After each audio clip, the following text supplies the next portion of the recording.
porque no pones la mira en lo de arriba, sino en lo de abajo. Y esa es una de las características de las personas que no han madurado, que no han crecido, que no han echado raíces profundas en el Señor, que siempre están mirando como la gallina hacia abajo, hacia lo que hay o hacia lo que no hay, hacia lo que nos dicen o nos dejan de decir, hacia lo que tenemos o no tenemos. Sin embargo, el hombre espiritual, el apóstol Pablo lo describe como un hombre que está en las alturas, sentado en los lugares celestiales con Cristo Jesús. Y no mira de abajo hacia arriba, sino de arriba hacia abajo. Eso fue lo que el Señor le enseñó a Abraham. Cuando le decía sal y mira, ese término sal y mira significa mirar de arriba hacia abajo. Y eso es lo que el Señor quiere que tengamos en nuestra vida, una visión distinta, una visión diferente, una interpretación diferente de las circunstancias que nos están rodeando.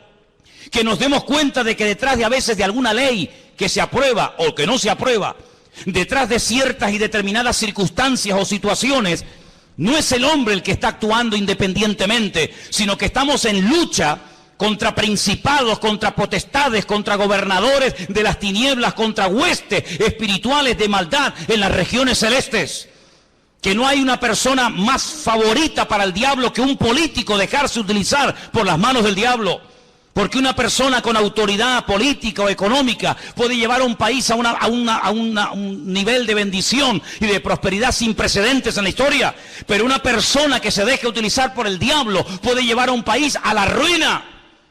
Y ha habido centenares de casos, y aquí en Europa ni te cuento, centenares de casos de políticos con un poder ilimitado que llevaron al continente europeo casi a la bancarrota y a la ruina, donde millones y millones de personas inocentes terminaron dando su vida por una causa absurda y ridícula que no iba a durar 1000 años, ni siquiera unos pocos años duró.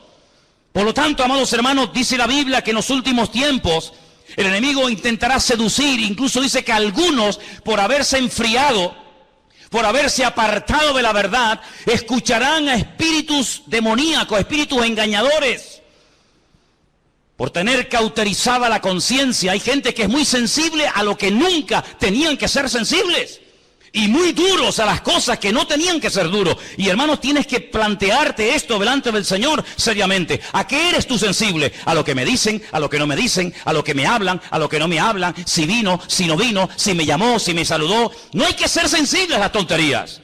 Hay que ser sensibles a la voz de Dios. El que tiene oídos para oír, oiga lo que el Espíritu Santo le dice a la iglesia. Hay que ser duros como piedras a las cosas de la carne, a cosas que ni me van ni me vienen. Pero hay que ser tremendamente sensibles y abiertos a la voz del Espíritu Santo hablando a la iglesia, porque como nunca antes en la historia, el Señor le está hablando a la iglesia en estos últimos tiempos. ¿Cuántos dicen amén? Y hay del creyente que no oiga a Dios. ¿Es que acaso Dios se ha quedado mudo? ¿Es que acaso el Señor no tiene nada que decir hoy en día al pueblo de Dios, cuando nunca en la historia han ocurrido cosas y están a punto de ocurrir otras tremendas? Cuando el mismo Señor Jesucristo le dijo a sus discípulos, os conviene que yo me vaya. Pero ¿qué actitud estáis desarrollando? ¿Pero qué os ocurre? ¿Por qué estáis tristes? Como si os fuera a dejar solos o huérfanos. ¿Pero qué estáis diciendo? Estáis fomentando, os estáis realimentando con una actitud de pobrecitos que nos quedamos solos. Eso no es de Dios. Eso no es de Dios, esa actitud. Os conviene que yo me vaya, aunque no lo entiendan, porque si yo no me voy, cosas nuevas no pueden venir. Se produciría en vuestra vida una dependencia casi diríamos que enfermiza, en el sentido de que no seríais capaces ni ir ni de aquí a la esquina. Pero tenéis que aprender a vivir, entre comillas, solos, enfrentaros a los problemas solos, organizar vuestro tiempo libre, tenéis que comenzar a desarrollar un nuevo estilo de vida. Y sobre todas las cosas, cuando yo me vaya, yo a la diestra del Padre le rogaré a mi Padre para que os envíe al Consolador, para que esté con vosotros para siempre. Yo no puedo estar de momento con vosotros para siempre, pero cuando Él venga, y la pregunta es, ¿vino o no vino? ¿Vino el Consolador? ¿Vino el Espíritu Santo a la iglesia, a este mundo, sí o no? Pues dice, Él tomará de lo mío y Él os lo hará saber. Las cosas que han de venir, Él te las va a susurrar al oído. Porque dice la Biblia que las cosas ocultas, pues ahí están ocultas, pero las cosas reveladas son para nosotros, sus siervos, los que creemos en Él y le honramos con todo el corazón. ¿Cuántos dicen amén? Así que para nosotros la Biblia no es como para el mundo un libro más, papel y tinta, muy interesante, sino que para nosotros la Biblia es un libro vivo a través del cual Dios nos habla, pero esta palabra, esta letra negra en hojas blancas, tiene que cobrar vida cuando viene el Espíritu que la inspiró. Y entonces Él nos recuerda las cosas, Él nos ilumina el camino, Él toma de Cristo y lo glorifica en nuestra vida. A eso tenemos que ser sensibles. Pero si entramos en un círculo de religiosidad, si no hay una renovación espiritual, si no hay un crecimiento, si hay una vida rutinaria, monótona, tú no te vas a enterar de nada. Pero dice la palabra del Señor que no solamente tenemos que acordarnos de su palabra, fijaros en el versículo 4, dice, acordaos de la ley de Moisés. En otras palabras, hay que echar un ojo al pasado, a lo que se dijo, a lo que se escribió, a lo que se profetizó, a lo que se reveló, pero también dice en el versículo 5, pero yo os envío al profeta Elías. Es decir, con un ojo miramos atrás a lo escrito y con un ojo miramos adelante a lo que está a punto de cumplirse. Hay gente que solamente mira atrás. Hay gente que solamente mira al pasado. Incluso algunos cuando van a dar algún testimonio, te cuentan un testimonio de hace 10 años. Que está bien, gloria a Dios, lo que el Señor hizo en tu vida hace 10 años. Me parece muy bonito. Pero ¿y hoy? ¿Hoy? ¿Tienes algo nuevo que contar? O cuando te pida un testimonio vas a subir aquí y me vas a contar cómo te convertiste y cómo Dios te sanó y cómo Dios te liberó hace 40 años. Y ahora ya tienes 40 años más y no hay novedad, no hay renuevo en tu vida. No, mirar atrás a lo que se escribió, mirar a mi siervo, mirar a las profecías, pero no se olviden que también hay que mirar adelante, a lo que viene. ¿Cuántos dicen amén? Y nosotros vamos a ser una generación que vamos a ver cosas que ninguna generación de la historia vio. Porque la Biblia dice que las cosas que ninguno vio, las cosas que ninguno oyó, son las que las verán y las experimentarán aquellas personas que aman al Señor. ¿Pero en qué estás metido tú? ¿Estudias la palabra? ¿Le preguntas cosas al Señor? ¿Le pides detalles? ¿Le pides información al Señor? Hermanos, cuando se captura a un soldado enemigo, se le interroga, se le saca información. ¿Dónde están los aviones? Dime, ¿dónde están las tropas? ¿Por dónde van a atacar? ¿Cuántos sois? ¿Cómo se llaman vuestros generales? ¿Qué planes tenéis? ¿Qué proyectos tenéis? ¿Qué día pensabais atacar? ¿Por tierra, por mar, por aire? Se le saca información. Nosotros tenemos la mejor fuente de información que jamás ser humano podría tener en esta vida. Y es la fuente genuina, la fuente verdadera. Y es la fuente de nuestro Dios. El que nos revela la verdad, el que nos muestra el camino. Lámpara es a mis pies tu palabra y lumbrera mi camino.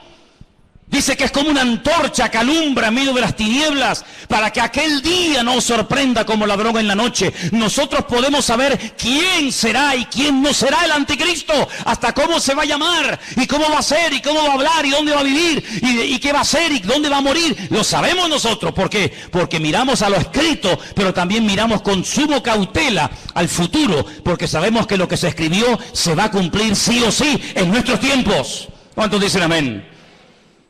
Pero si gastas más tiempo en ver Supervivientes, El Gran Hermano y todas esas sandeces y estupideces que tienen a la gente atontada, incluso a muchos de ustedes que los tienen atontados, perdidos, que os sabéis el nombre de todos los golfos y golfas de este país, que no han pegado un palo al agua en la vida, que viven del cuento, de Platón en Platón, de mentira en mentira, de engaño en engaño, que no han hecho nada, ni han estudiado, ni han trabajado, sino que se acostaron con uno y viven de lo que del pecado que hicieron. Si solamente dedicáis tiempo a eso y no a la palabra de Dios, aquel día muchos de ustedes le va a sorprender como ladrón en la noche. Pero el Señor dijo, ustedes no pueden ser así. Ustedes tienen que estar velando y orando para que el diablo no os sorprenda y para que no os quedéis sin aceite, sino que viváis renovados. Ahora, ¿qué ocurre con este pueblo? Entró en una actitud muy peligrosa y contagiosa. Dejadme que os diga algo. La salud no se contagia. Usted está sano y se junta un enfermo y su salud no contagia, no contagia en el buen sentido de la palabra a ningún enfermo. Y aquí tenemos un gran enfermero entre nosotros que nos lo podría decir, y tenemos hermanos que entienden de esto. Usted va a un hospital, usted está sano, no tiene ninguna enfermedad, no tiene ningún problema, su salud no se transmite a nadie, pero cuidado, hay algunas enfermedades que si no tomamos medidas preventivas, sí nos pueden ellos contaminar a nosotros. ¿Sí o no? Es una cosa increíble, ¿no? Como una manzana podrida puede afectar a todo un saco y no todo un saco a una sola. Es increíble, pero es así. Pero Dios nos habla a través de lo natural para que entendamos cómo funciona también el mundo espiritual. Ahora fíjense qué curioso, esta gente entró en una actitud de queja. Y la queja es el cáncer del espíritu que mata la fe del pueblo de Dios. Cuanto más se queje, más oportunidades tendrá el enemigo para afectarle su fe, para desconectarle del Señor, para nublarle la visión, para sacar conclusiones equivocadas, para ver lo que no es y no ver lo que sí es. La queja es un pecado terrible que ha afectado a millones de seres humanos, pero lamentablemente de ministerios, de líderes de alabanza, de líderes de jóvenes y de creyentes en toda la faz de la tierra. Y a veces hablas con un creyente y habla exactamente igual que un inconverso, menos cuando entra al culto, que parece que se transforma y comienza en ese tiempito a comportarse como un cristiano, pero lo sacas del ambientillo y habla igual, se comporta igual, actúa igual, piensa igual, sus metas son exactamente iguales. ¿Por qué? Porque ha habido un cambio tal vez exterior, pero no ha habido un cambio, una transformación en lo más profundo de su corazón. Y quiero leerles un versículo en esta tarde que se encuentra en el libro de los Hechos. El libro de los Hechos, lo había apuntado por aquí. Un versículo muy interesante. Cuando Pedro está predicando su primer mensaje en el día de Pentecostés, en Hechos capítulo 2. Hechos capítulo 2.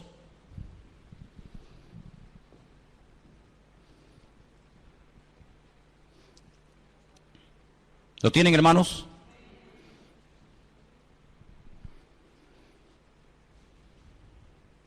En Hechos capítulo 2, el apóstol Pedro se pone de pie y le dice a los creyentes que estaban en aquel lugar: ustedes lo que tienen que hacer es un cambio de actitud ya. Versículo 38.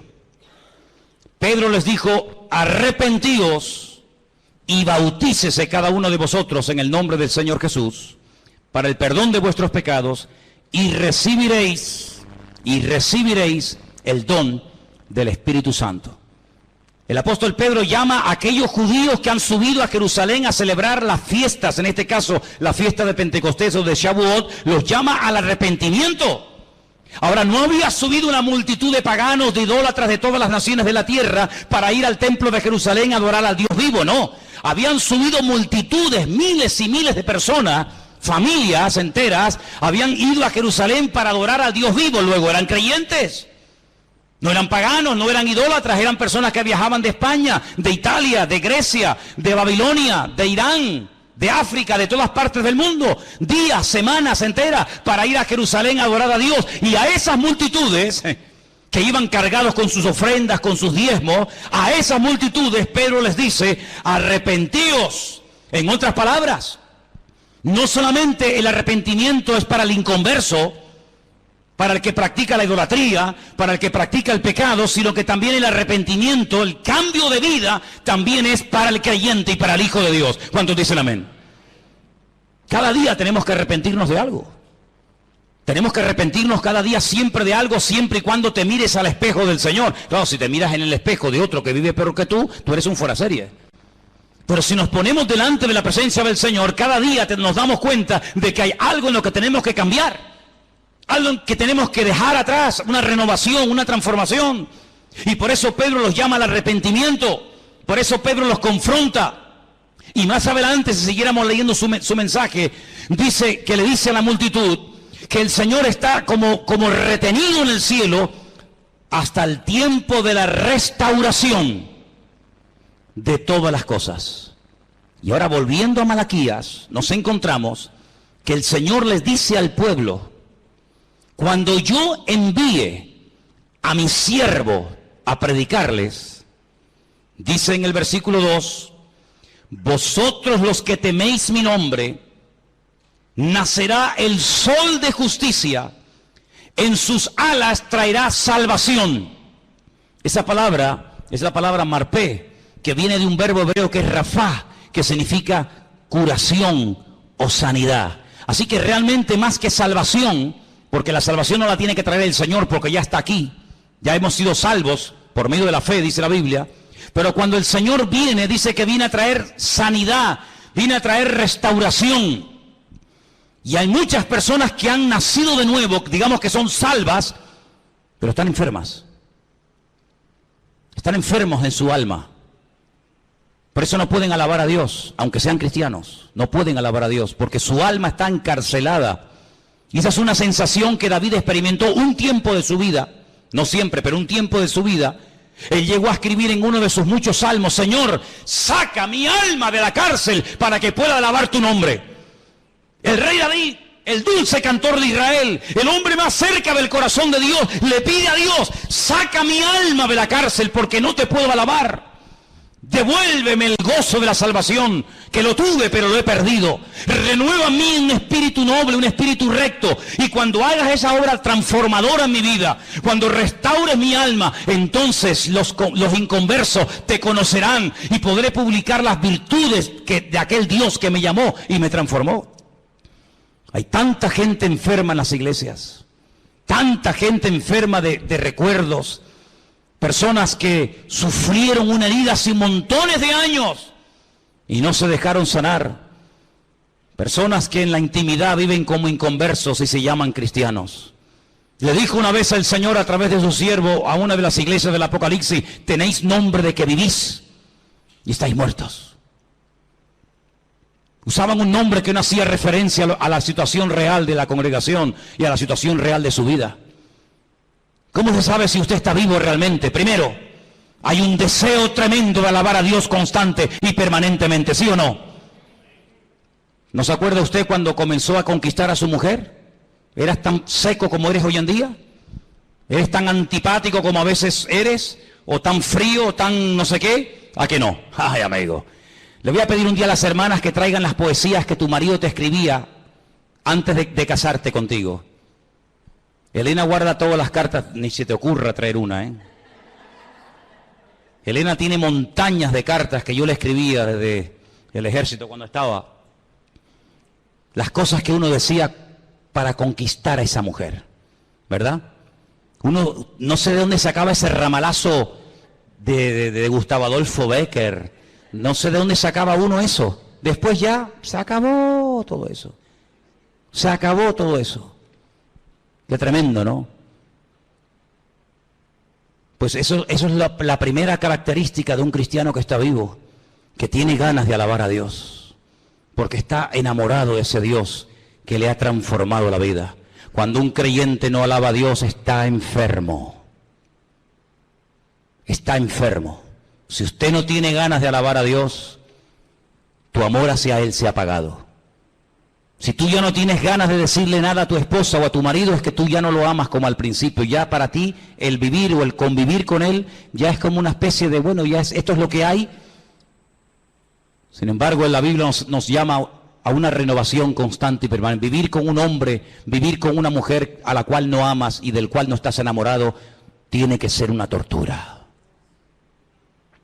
Hasta asco te tiene que dar que te ponga la mano encima. Estar al lado de un hombre, dormir al lado de un hombre y de una mujer que no amas, cuando tu corazón no está con ella o cuando tu corazón no está con él, tiene que ser una tortura terrible. No ves la hora de salir de esa casa. Siempre hay algo que te atrae más que estar en casa. ¿Por qué? Porque no quieres estar con ese hombre, porque no quieres estar con esa persona. Cualquier cosa te atrae. Sin embargo, cuando estás enamorado de él o de ella, ay, amigo, las horas son segundos, ¿a que sí? Pero cuando no hay amor, los segundos te parecen eternidad. Eso es lo que pasa con el Señor. Lo segundo que pasa cuando uno está enamorado del Señor es que le quiere hablar a todo el mundo de lo que tú tienes. Al amigo, al vecino, al compañero de trabajo, al primo, al cuñado, al de arriba, al de abajo, a todo el mundo. ¿Por qué? Porque quieres como que todo el mundo ame y sirva al Señor como tú lo estás haciendo. Pero cuando una persona no le habla a nadie del Señor, es porque no está orgulloso y no quiere presumir del Señor que tiene. ¿No tienes nada que decir? ¿Qué le voy a contar yo a mi vecino de Dios si yo ni siquiera le conozco? ¿Qué le voy yo a hablar a mi vecino del amor a Dios cuando yo ya ni le amo tanto, ni le alabo, ni le adoro? Es otra característica. Y podríamos hablar de muchas. Por eso el Señor le dice, mira, lo que a ustedes hace falta es una renovación espiritual. Y entonces dice que les enviaría al profeta Elías. Y ahí se produciría una restauración en el seno de la familia. Lean conmigo el versículo 5. 4:5 de Malaquías. He aquí, yo os envío al profeta, ¿qué dice? Elías, antes de que venga el día del Señor grande y terrible. ¿Saben que hasta el día de hoy Israel está esperando a Elías? En todas las sinagogas del mundo, en todas. Hay una silla muy bonita, enorme, en la cual nadie se sienta. Algunas veces la forran hasta con plástico para que no se eche a perder, ni se manche, ni se ensucie. Y cuando preguntas, esta silla tan grande, tan diferente a todas las demás, ¿esto qué es? Te dicen esto.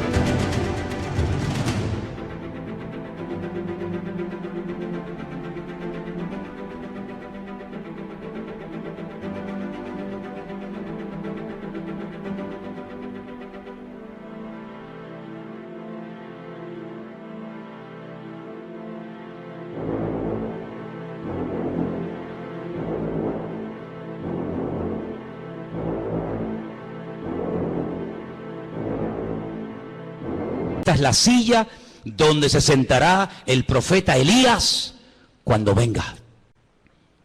Y dice la Biblia que una de las cosas que haría Elías sería hacer volver el corazón de los padres hacia los hijos y el corazón de los hijos hacia los padres. Esa es una reconciliación de generaciones. Una reconciliación entre el pasado y el presente. Una reconciliación en la familia. Qué triste cuando a veces se han dividido iglesias y unos miembros de una familia están en una congregación y otros miembros de la misma familia están en otra congregación. Y salen el domingo de la casa y unos se van con papá a un culto y otros se van con mamá o con el primo, con el tío, yo qué sé, se van a otra iglesia. ¡Qué terrible! ¡Qué terrible que ni siquiera son capaces los miembros de una misma familia ir a un mismo lugar a alabar al Señor! El Evangelio, en vez de unirlos, los ha separado. El Evangelio, en vez de poner amor entre ellos, ha puesto un distanciamiento que aunque viven bajo el mismo techo y comen en la misma cama, o en la misma mesa y duermen en la misma cama, hay un abismo entre ellos. Y el Señor sabe que una familia dividida es una familia que no tiene nada que aportar a una congregación. Porque nosotros somos en la iglesia un conjunto de familias que no venimos aquí solamente a recibir, sino venimos a dar. ¿Pero a dar qué? Si no tenemos nada para dar, ¿qué es lo que vamos a dar? Por eso, qué gran diferencia entre la filosofía de vida del judío en el tiempo del templo y la filosofía de vida de los creyentes hoy en día en esta era del Evangelio de la Gracia. El judío iba al templo a dar, el judío viajaba días, semanas para ir al templo a dar, para ir al templo a adorar. El creyente viene al templo generalmente para recibir, a ver de qué nos va a predicar hoy el pastor. A ver quién va a predicar hoy, a ver cómo está el culto hoy. Y entonces depende de cómo ha ido el culto, depende de cómo ha ido el mensaje, te afectará para bien o para mal el resto de la semana. Y eso es algo que tenemos que corregir inmediatamente. ¿A ti qué más te da quién predique o quién no predique el domingo? Y si predicó bien o predicó mal. Nosotros no venimos para ver a un hombre, nosotros no venimos para escuchar a una persona, nosotros venimos para traerle alabanza, para traerle gloria, para traerle todo lo que tengo en mi vida a nuestro Dios. Y si todos viniéramos para dar, no nos preocuparía ningún detalle que no haya salido como nosotros creíamos que tenía que haber salido, porque no vinimos a eso, no vinimos a cuestionar, vinimos a dar honra y alabanza al Señor. ¿Cuántos dicen amén? Algunos dirán, bueno, esto que vas a decir ahora no es aplicable. Ya vas a ver que sí, es muy aplicable. El Señor un día se paró, dice, para ver cómo la gente venía al templo a ofrendar. Y al final de todo se reúne con sus discípulos y les revela algo tremendo. Y les dice, ¿sabéis la cantidad de gente que ha pasado por el alfolí trayendo sus ofrendas y sus diezmos? ¿Sabéis de toda la multitud quién ha dado más?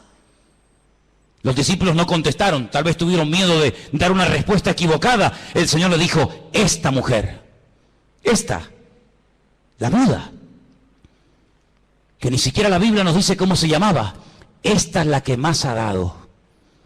Unas moneditas. Pero ¿sabes qué? Todos estos que han pasado antes que ella han dado de las sobras. Y cuando uno da algo que le sobra, tú no estás dando nada.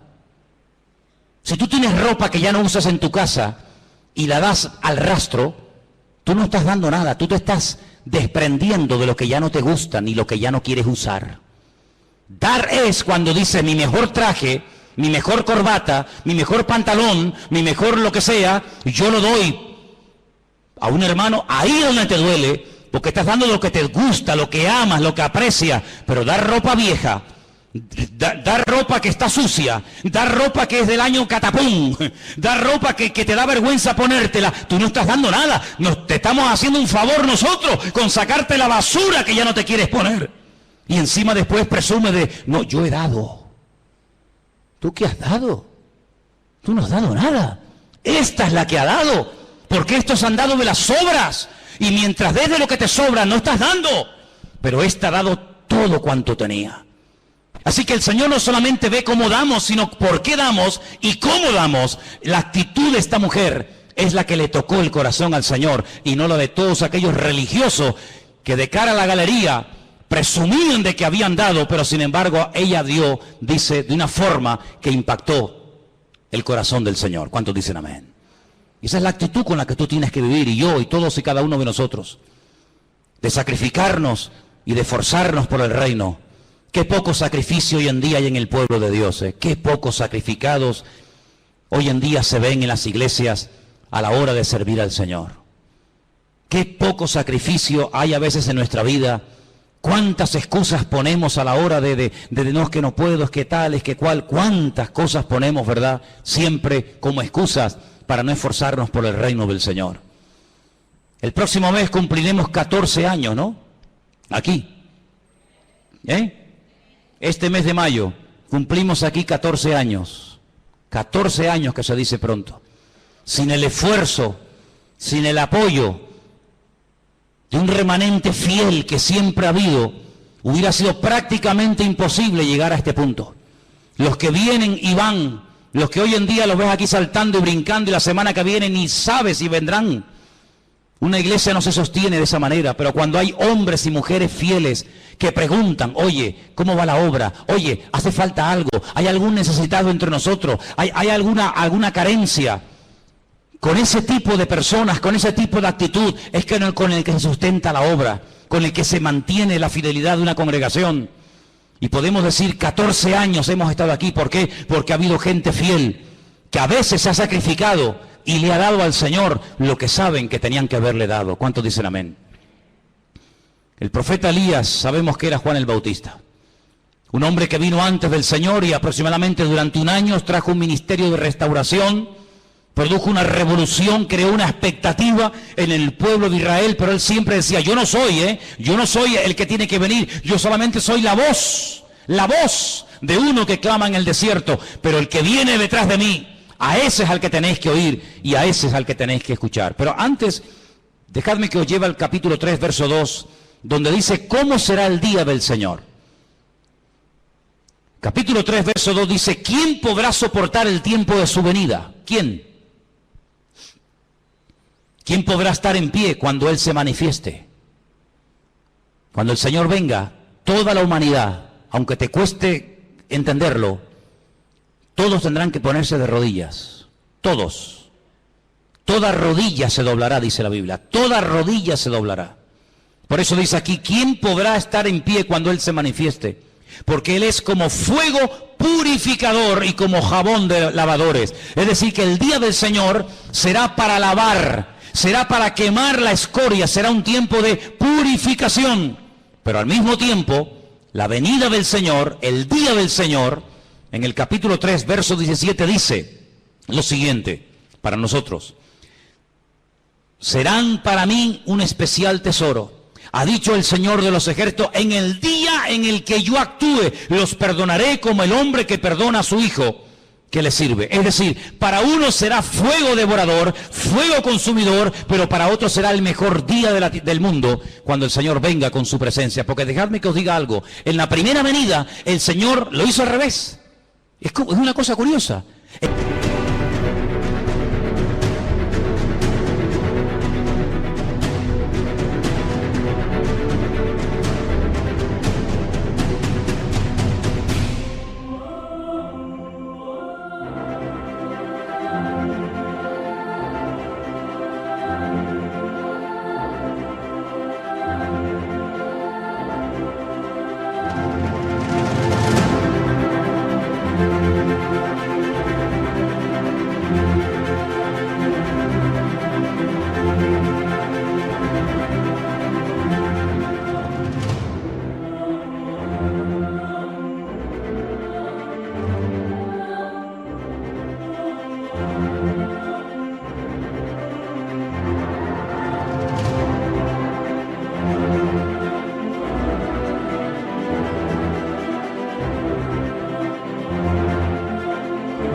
En la primera venida el Señor no quitó el pecado.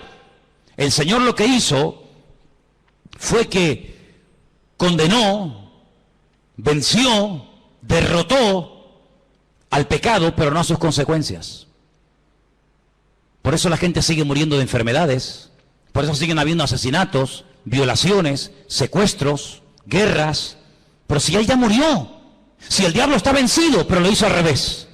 Las consecuencias se eliminarán, desaparecerán en su segunda venida, en el día del Señor. El pecado lo superó, pagó el precio de nuestros pecados con su primera venida, pero las consecuencias aún se siguen experimentando. El alma que pecare, esa morirá, dice la Biblia. Pero en su segunda venida, dice la Biblia, que las consecuencias del pecado se eliminarán. Por eso dice que ya nadie va a llorar más, nadie va a morir, nadie tendrá enfermedades. ¿Por qué? Porque su segunda venida será no solamente un tiempo de purificación y de bendición, sino que Él quitará toda maldición de la tierra. La palabra maldición, jerén, se puede traducir de dos formas, de un término polivalente, por destrucción o por maldición. Hasta el día de hoy las maldiciones hereditarias en los que aborrecen al Señor se siguen manifestando. Hasta el día de hoy el diablo sigue hurtando, matando y destruyendo, aunque está vencido.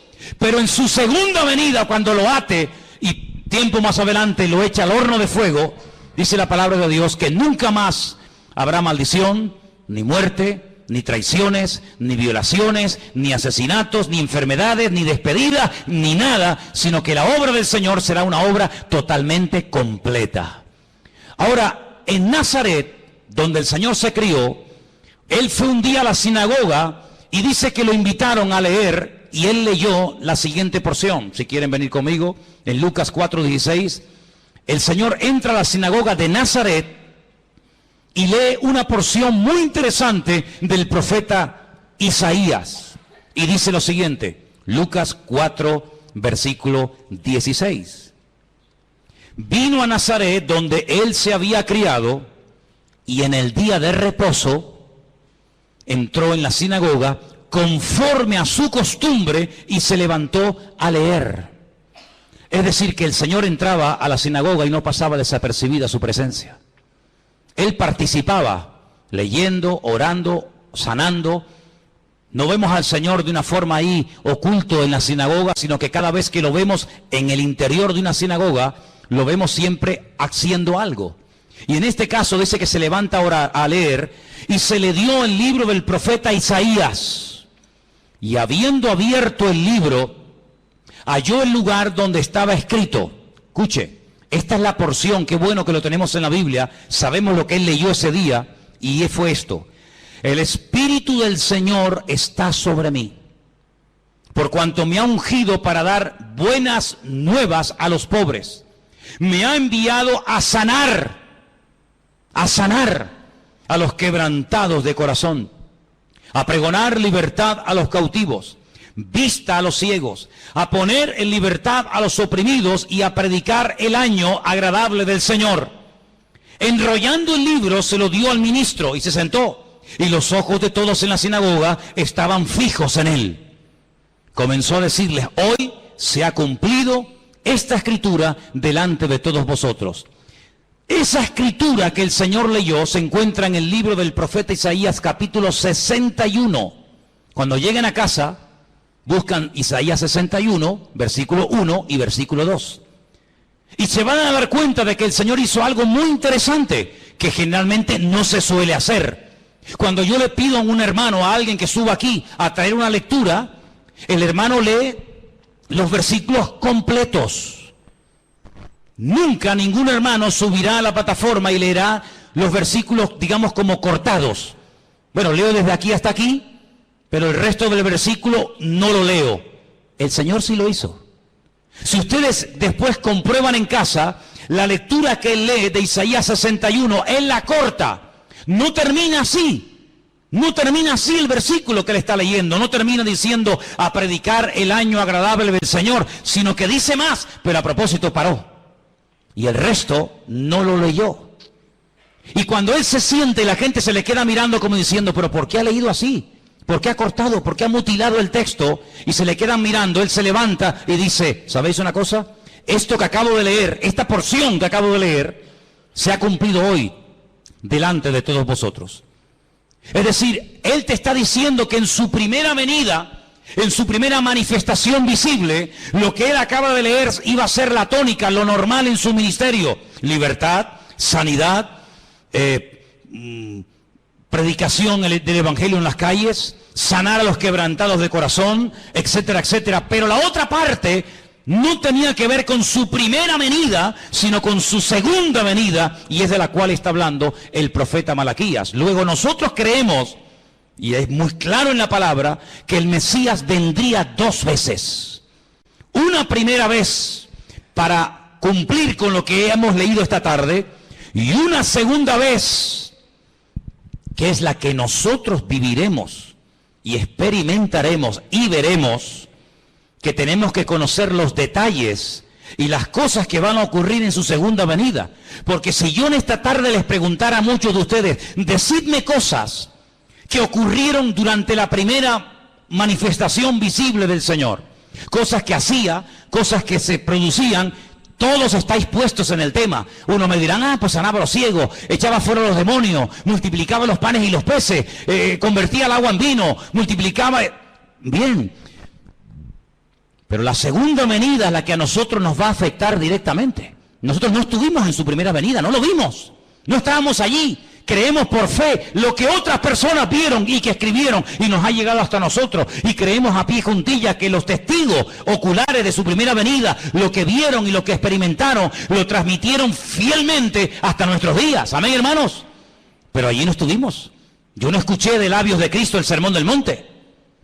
Yo no vi cómo sanaba al ciego poniéndole barra en los ojos y mandándolo a lavarse al estanque de Siloé. Yo no lo vi cuando entró en el estanque de Betesda y le dijo a aquel paralítico: levántate, toma tu lecho y anda. Yo no estaba en la barca y lo vi caminando por encima de las aguas. No estuve en el monte de la Calavera viendo cómo lo clavaban. Y no estuve en el día de Pentecostés viendo a aquella multitud recibiendo el poder del Espíritu Santo. No estuve allí. Nosotros creemos en todos esos detalles porque creemos que los que lo vieron y lo experimentaron lo transmitieron no solamente oralmente, sino por la Escritura. Pero, amados hermanos, a nosotros sí nos va a afectar la manifestación del anticristo. A nosotros sí nos va a afectar la coalición de naciones paganas, coaliciones de naciones, ¿verdad?, que entre ellas se llevaban como el perro y el gato, pero que se van a unir para ir a atacar al pueblo de Israel. Nosotros tenemos que conocer los detalles de su segunda manifestación. ¿Para qué? Para que aquel día no nos sorprendan las cosas. Porque tenemos que partir de la base, y Malaquías lo deja bien claro, que el que controla la historia, el que pone y el que quita, el que abre y el que cierra, el que mueve a las naciones y a los dirigentes del mundo, es el Dios soberano de toda la tierra. ¿Cuántos dicen amén? Así que los que van a ganar en las próximas elecciones, y los que van a estar gobernando este país, alcaldes, diputados o lo que sea, no es porque ellos hayan ganado, sino es porque Dios ha permitido que esos que ni siquiera saben ahora quiénes van a ser, son los que Dios va a permitir. No es que esté de acuerdo, pero son los que Dios va a permitir que durante un tiempo gobiernen este país. ¿Quién fue el que permitió que volviera otra vez a ganar el mismo presidente en Israel, Benjamín Netanyahu? Nadie decía que iba a ganar, todo el mundo decía, esta vez no sale, esta vez no sale. ¿Quién es el que ha permitido eso? El Dios Todopoderoso, el que controla los movimientos de las naciones. Y Dios tendrá que poner a veces gobernantes terribles, terribles, injustos, depravados, ateos, que no aman a Dios ni a su palabra se someten. Dios permitirá que durante un tiempo estén ahí para que las profecías de la palabra se puedan llegar a cumplir, queridos hermanos.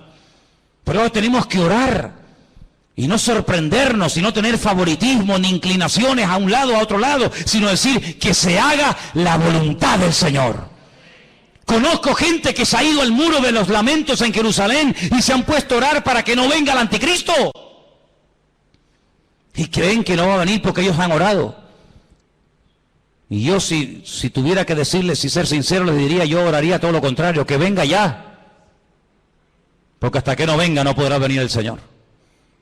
Así que, amados, ese concepto de esto es bueno y esto es malo, es que tú no has entendido nada. En Dios no hay nada malo. En Dios todo es perfecto y todo sale según el plan y según el diseño de Dios. ¿Quién le puso a Augusto César que censara a todo el mundo en su época? ¿Asunto de qué? Amigo, pero es que sus padres vivían muy lejos de Belén de Judea. ¿Y qué va a mover a una mujer embarazada del norte de Israel, ir hasta casi hasta el sur? ¿A qué? Porque tienes que ir, porque el rey Augusto César así lo ha decretado. Y tuvo que haber un Poncio Pilato que no se apiadara lo más mínimo del Señor, y aunque reconociera que era un ser inocente, que no merecía aquella paliza que le estaban dando y aquella muerte terrible que experimentaría, Dios permitió que hubiera un Poncio Pilato, porque si no hubiera un Poncio Pilato, Jesús no hubiera muerto. Y Dios tuvo que permitir un Nerón, y Dios tuvo que permitir tantas cosas a lo largo de la historia, como tendrá que permitir que se levante un falso profeta y un falso Mesías. ¿Para qué? Para que las profecías se cumplan. Y los maduros, los que tienen una visión del reino, los que ven en el horizonte el mundo espiritual, van a reconocer que los últimos tiempos serán tiempos de cambios. Tiempos donde la única seguridad que tendremos es la seguridad que nos produce Él y su palabra a través de sus promesas. ¿Cuántos dicen amén? Así que la confianza no está puesta en este o en aquel. La confianza del creyente tiene que estar puesta en el Señor. ¿Cuántos dicen amén? Por eso, amados hermanos, cuando los judíos en las sinagogas leen el último capítulo de Malaquías, no lo terminan con la palabra jerén o maldición, sino que vuelven otra vez a leer el versículo 5, diciendo que el profeta Elías vendría. Pero ¿sabéis qué, hermanos? Cuando alguien espera que ocurra algo y no se produce, dice que se convierte en un tormento al corazón. Es decir, si tú esperas algo de tu padre, de tu madre, de tu hijo, de un hermano o de un amigo, y no lo recibes, te sientes mal. Y por eso ellos, amados hermanos, esperan que venga el Elías. ¿Y sabes qué? Elías no vendrá otra vez, porque Jesús dijo, si queréis recibirlo, el Elías que había de venir, ya vino.